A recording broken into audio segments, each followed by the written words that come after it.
பணத்திற்காக கொள்கையை காற்றில் பறக்க விடுபவர்கள் ஒரு ரகம். பணம் மட்டுமல்ல, எதற்காகவும் தன் கொள்கையை மாற்றிக் கொள்ளாதவர்கள் இரண்டாவது ரகம்.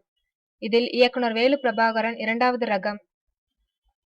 அடிப்படையில் பகுத்தறிவாளரான இவர் தன் கொள்கையை வலியுறுத்தி தொடர்ந்து படங்களை இயக்கி வருபவர். இவர் இயக்கிய கடவுள் என்ற படம் வர்த்தக ரீதியிலும் வெற்றியடைந்த படம். அதன் பிறகு செக்ஸ் விழிப்புணர்ச்சி படம் என்ற பெயரில் பலான படம் அளவிற்கு ஒரு படத்தை எடுத்து கடும் விமர்சனத்திற்கு உள்ளானார். அதன் பின் வேலு பிரபாகரன் பற்றிய தகவலே இல்லை. இந்நிலையில் சித்தூரில் தங்கி தன் அடுத்த பட வேலைகளை செய்து கொண்டிருக்கிறாராம் வேலு பிரபாகரன். அப்போது அவருக்கு நேர்ந்த அனுபவத்தை தன்னுடைய ஃபேஸ்புக் பக்கத்தில் பகிர்ந்து கொண்டிருக்கிறார். நான் சித்தூரில் தங்கி என் பட வேலைகளை செய்து கொண்டிருக்க ஒரு அழைப்பு வந்தது. சார், உருமின் படத்தில் அரை நாள் நடிப்பு, சைக்கார்டிஸ்ட் கேரக்டர், இவ்வளவு சம்பளம், நாளை மதியம் படப்பிடிப்பு என்றார்கள்.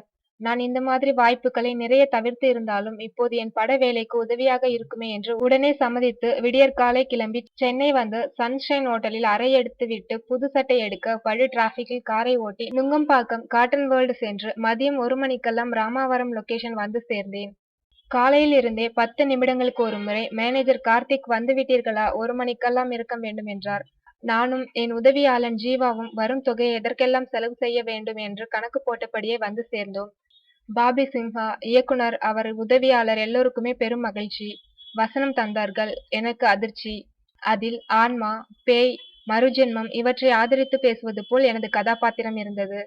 அது அவர்கள் கதை, அவர்கள் படைத்த பாத்திரம், வசனம், அதை பற்றி நான் விமர்சிக்கவில்லை.